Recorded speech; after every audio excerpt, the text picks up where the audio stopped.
Tango ya Kotonga, un nouveau magazine des C24+, qui met un accent particulier sur les actions du chef de l'État, Félix-Antoine Tshisekedi Tshilombo.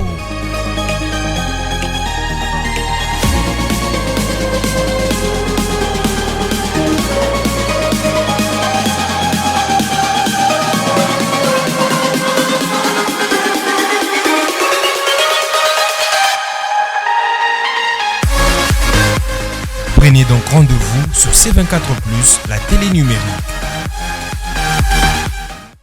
Eh bien, nous sommes très heureux de vous savoir nombreux devant vos télévisions pour suivre ces magazines Tango ya Kotonga qui met en lumière et qui met un accent particulier sur les actions du chef de l'État sur terrain, les actions qui sont de travaux, de construction et réhabilitation de routes, des hôpitaux, des écoles qui sont comme ça lancées dans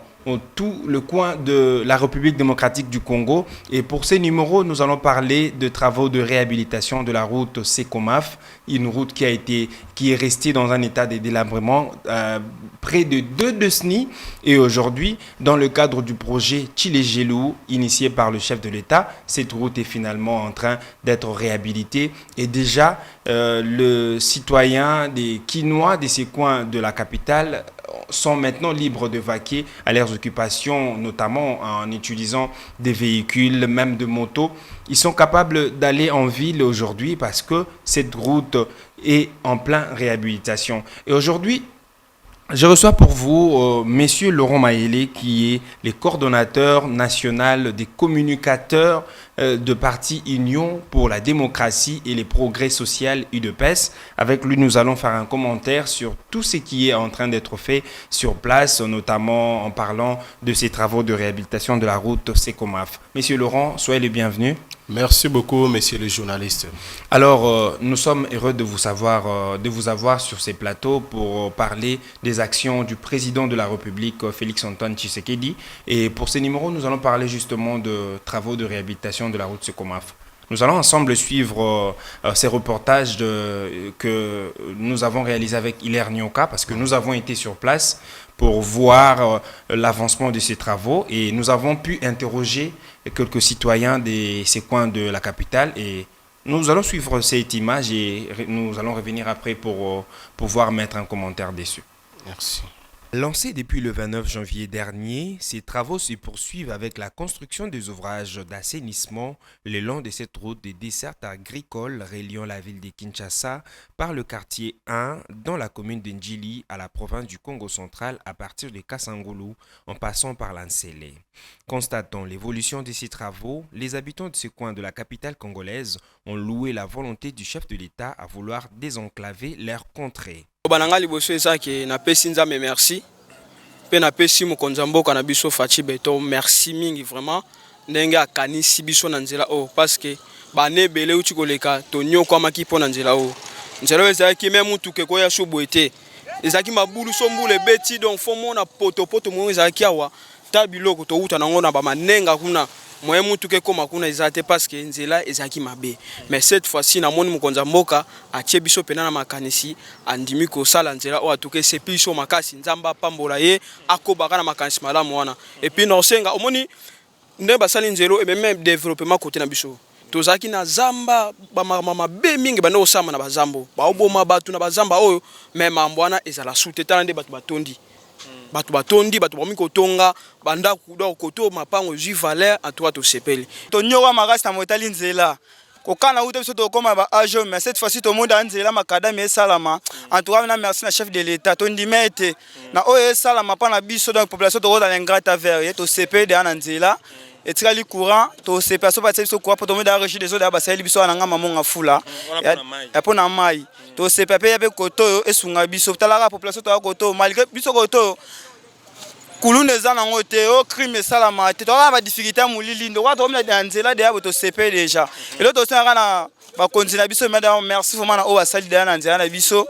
o ezali difficile to comme dans la facilité comme on assiste dans 2 minutes to comme dans on assiste 45 to dans 3 minutes to comme dans 45 remercier na nos chef de l'état en tout cas na remercier makasi po parce que nzela o biso zaki mana difficulté makasi donc to zaki ko nyoka makasi pour le moment en tout cas to comme à l'aise ba transport zoya donc le transport est ça qui tourne makasi ozomona na sepeli makasi vraiment. Notons que la route Secomaf constitue le passage obligé de produits maraîchers et autres de première nécessité pour ravitailler la capitale congolaise. Elle va aussi permettre de soulager tant soit peu la nationale numéro 1 par l'orientation des véhicules de gros tonnage en provenance de Matadi. De retour sur ce plateau, chers téléspectateurs, Bolandi, Bunomonko, comment est-ce que les habitants, il y a coin Oyo, il y a capitale, Bande Konabiso Anjili Brasserie, comment ils ont loué la volonté du chef de l'État, Oyaye Kobongse la Bangon, là où Beba, ça fait plus de 20 ans. Plus de 20 ans, témoignage, ils ont témoigné de cette volonté que le chef de l'État a de vouloir désenclaver quartier Nabangonji, le Brasserie et Kinda Pena Moussika, ils ont abandonné. Monsieur Laurent Mayele, autre mon image, on a busso, on a téléspectateurs. Un commentaire au coup ça là-dessus par rapport à ces réalisations à chef de l'État. En fait, s'il y a des commentaires, on a ça que d'abord longo ya mingi na tata mokonzi ya ekolo mboka Fachi Volcan pour azali na makanisi kitoko pona mboka oyo azali ko sala ezola kisaki aza na bonne volonté. Avec le régime passé, permettez-moi de bango, il y avait manque à bonne volonté wana ezala quitté. Le kolo ya limwa na mboka 100% des pères et des mères yango azali ko sala nyonso wana pona abongisa banzela bon. To ya kolobaka oyo c'est comme côté à mpanzi Anjili Brasserie, mais banzela ezali ko sala ma partout na carte ko ya République peut-être prochainement to kolobelango. Mais ezali ko sala ma mingi bato ba vandi chango surtout banjilo ba yebi comment ça se passe là-bas na nzela wana. Vraiment c'était impraticable à partir ku tu a wenza 6. Oui, exactement. Pour comme bisiko wana ezalaki passe mingi. Mutu ke banda ko lekate circulation ezalaki moi passe comme que insécurité place ya ba criminel surtout ba kuluna. Mais banda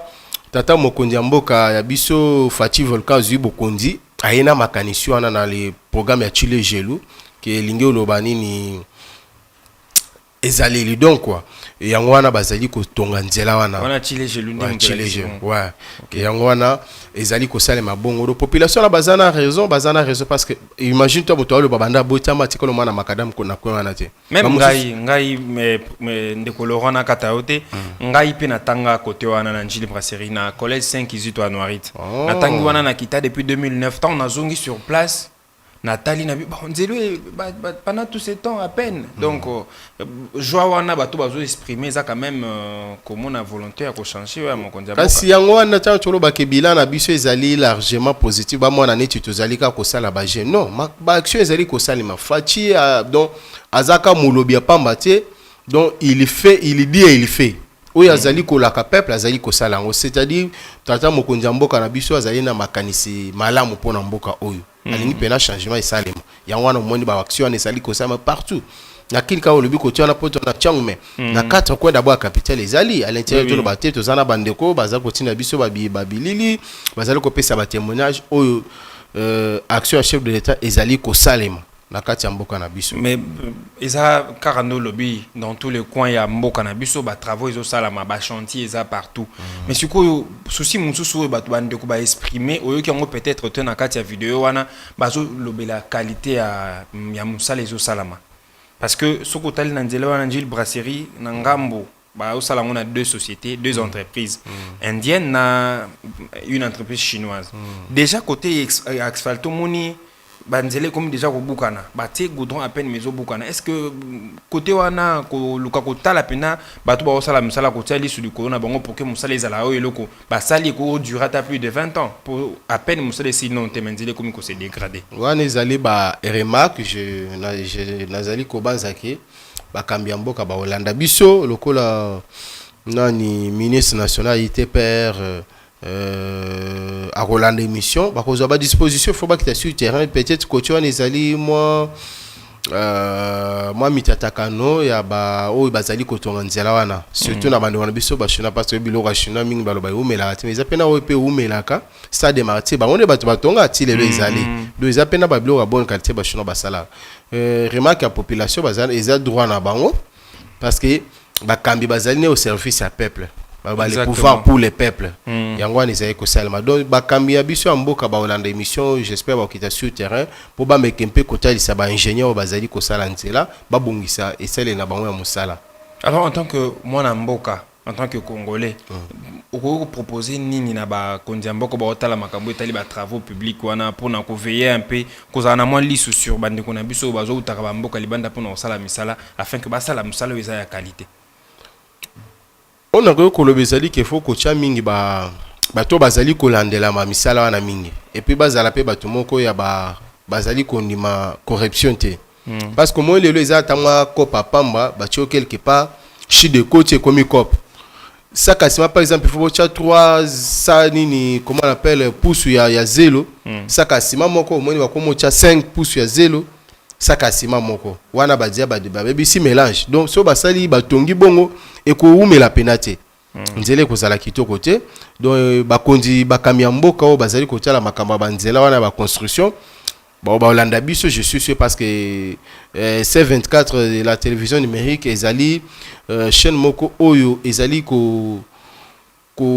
tale ma mingi na mikolo na mboka na biso parce que c'est une chaîne trop moderne. Voilà un peu donc naza sûr na ko banza ke ba kambiwana ba kolanda biso et puis ba koza ba disposition de façon que ba bazali ko tonga nzela ba bongisa esale na bango ya musala. Autant ça la étude moko comparative par rapport à régime passé na actuellement. Na ndenge ya osala misala justement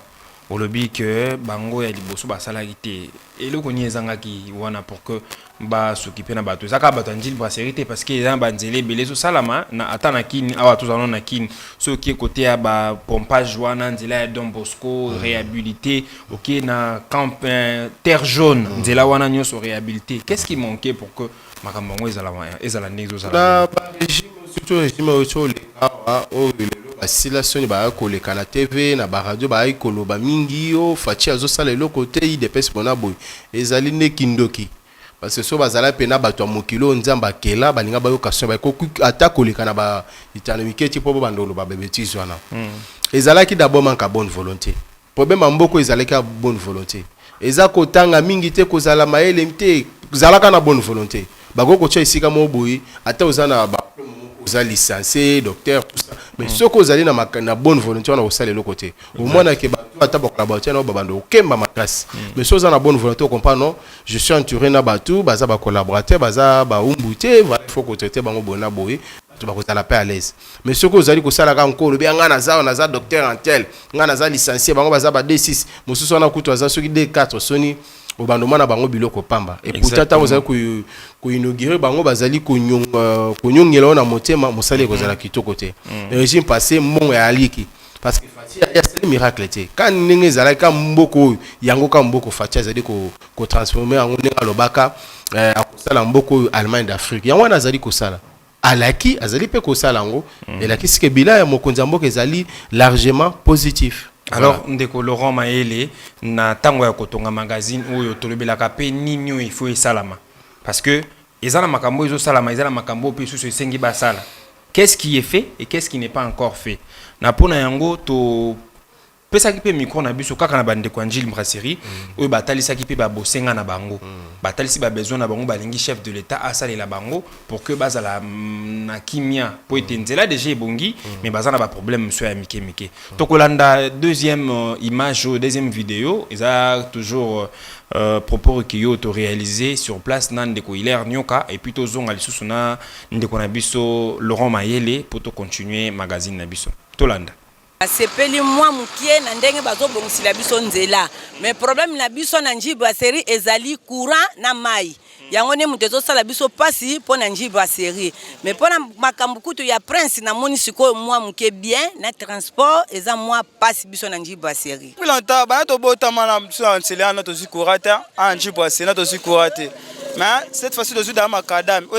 ya passe de to zuma makadam c'est nzambe a pesa pera makasi pe ba idée na chef de l'état a pesa biso sous courant ya on to sepela na makasi to zonyo so to na oposa to vivre to na centre ville to vivre le roi to na village na province mais to na centre ville na kata commune nsele difficulté to na ngama bebele mais to komi na nzela donc na ministre to na un éclairage derrière ça ya centre ville merci na gouvernement mobimba na o ba saida pour na biso mais difficulté musu to za nango par rapport ya milieu toza na biso ndinga makamba malamu mais pembe na biso ekomate par rapport ani toza na sinel eza pembeni awa me biso toya na courant te réside ezo yango ka awa 0 mètre me bata musika bazwi mai biso toza pembeni na réside ezo tozozwa mai te toyebi te kongwango eza ya bango obe eza ya biso nyonso tozoyeba te juste tokozwa mai obe tokozwa courant po nzela yango eza nango banda 1985 awa courant ezalaka te awa courant eza te awa banda lelo ti tokomi boye banda bana mike tokomi boye courant ezalaka te nzela ezalaka te tozi nzela mapene awa sikoyo nde tozwa sikoyo mai awa ezangi biso na courant nde ezangi biso awa eloko esengi te ezala na biso tozwa nde yango wana nde so ezi biso tozwi eloko wana ezala malamu mingi président na biso. Merci. Tozongi na plateau na biso ya tango ya kotonga toujours accompagné na ndeko na biso Laurent Mayele oyo bongo coordonnateur national ya ba communicateur ya IDPS na ye awa toti kolanda ba propos oyo ya ba habitant ya Kinshasa mais na ngambo ya Njili Brasserie balobi ba problème na bango parce que tango ya kotonga ezali tozolakisa makambo nyonso chef de l'état asali o azosala tozolakisa pe chef de l'état ba besoin ya bana mboka o bazali na ngo bosenga balobi bango bazana besoin ya mai na ya courant ndeko Laurent Mayele tout kolanda ndeko moko mobile alobi ça fait depuis 1985 bazara na courant te na ngambo wana. Un commentaire à faire? Ezali kosala pena pasi mingi na motema mais ezali ba réalité on est ezali na régime ya fachité ya IDPS c'était ezali régime passé so déjà totalisé l'autre année va biso na pouvoir 4 à 25 ans banda et banda président fait Mobutu Mosé le père na oya tolonga Kanambe ba onde bazali ba responsable bloc wana pona limiter fachi na régime na ya kondima ko mo bo bazanga courant na kikuti kuna courant ekoti na est ba na village kutu na kati ni ba moni mwinde peli ka ba bazali na Kinshasa ba ndeko na biso ba sous-estimé te bazali ba kino bazali na capitale ko vanda na Njili Brasserie ntele azali parmi moko ba commune ya Kinshasa do bazali na mbwala te ba compagnie zaka makanisi mabe ba kambi oyo ba kambaki mboka oyo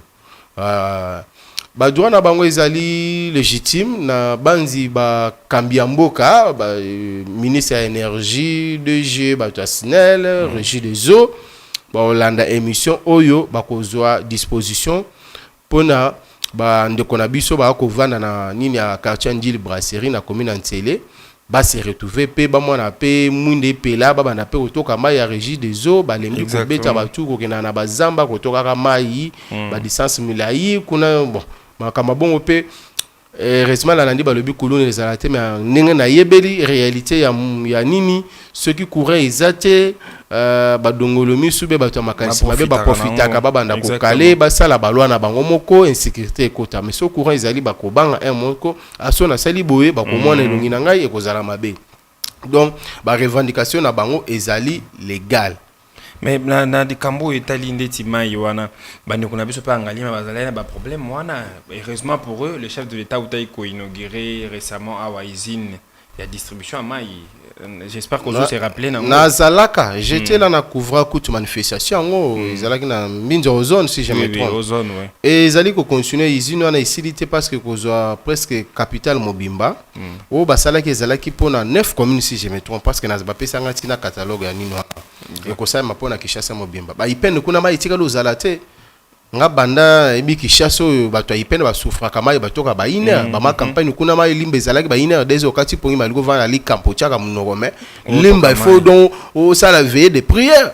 donc ba ina ba désert donc ozela limbe bima mais grâce à Fachi volcan na bonu makanisi na kitoka mboka bakoma toka mai neti biso na biseka to ko vanda mai za la 24 heures sur 24 heures courant pe ali donc bande kwa na bazana elika na Fachi volcan nyos ezali pena possible et kosalema na ça sur bakozwa courant na mai balobi nzela bana 1985 surtout to beti machine mais ba 39 ans to longoli 4 ans na biso pouvoir 35 ans 35 ans na do Mobutu Muzena Kanambe bato bazala rabaza biloko wana mais Fachi aye changement ekoti donc azali kosala muke ba se décourager te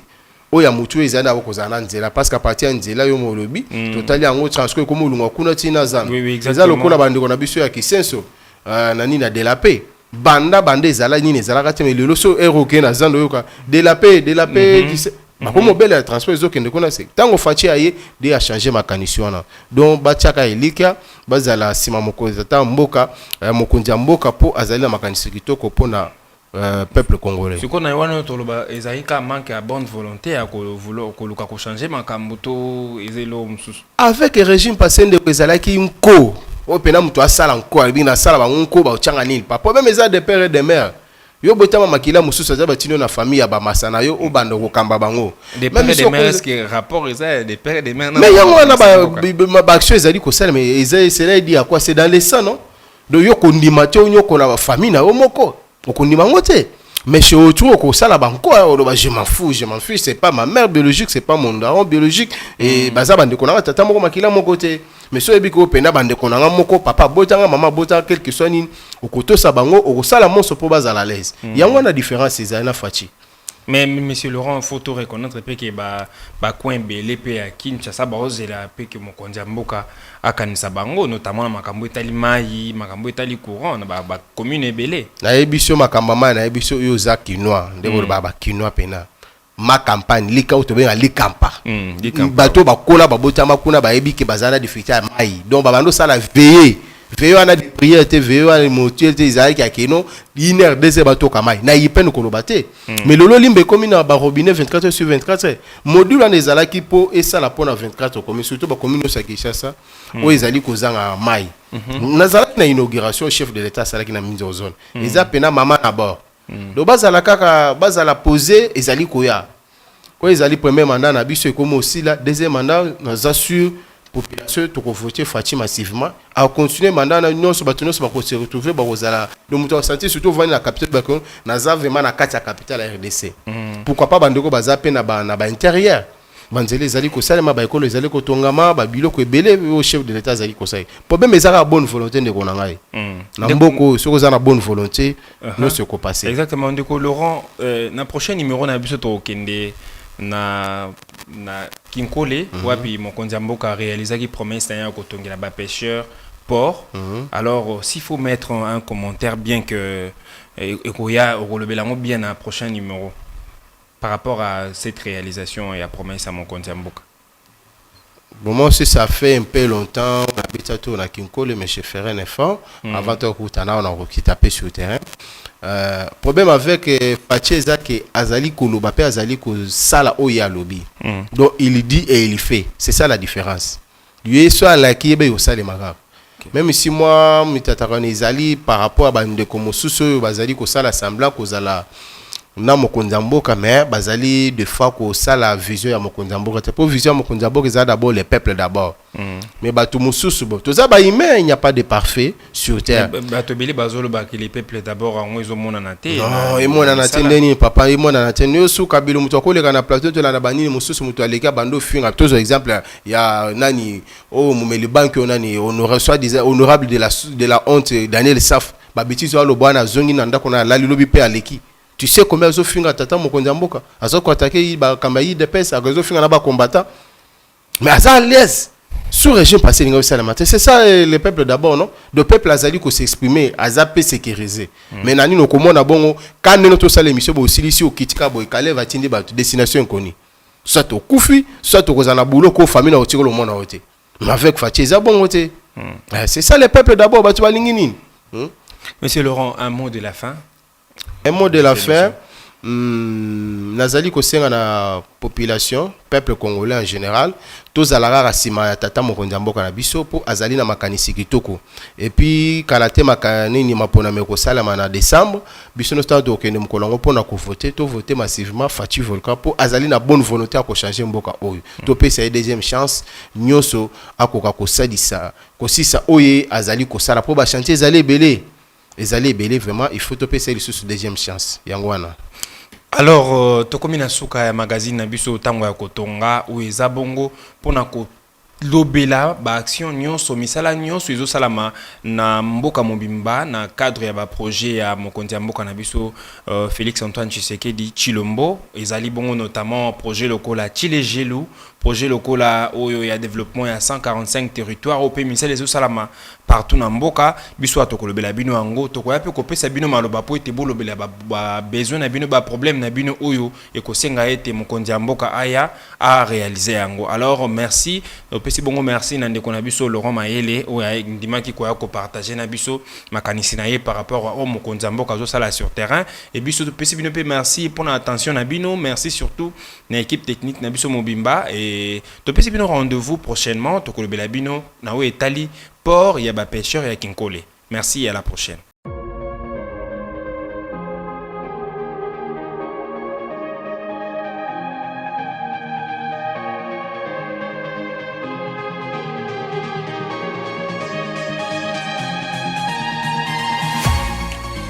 Tango ya Kotonga, un nouveau magazine des C24+, qui met un accent particulier sur les actions du chef de l'État, Félix-Antoine Tshisekedi Tshilombo.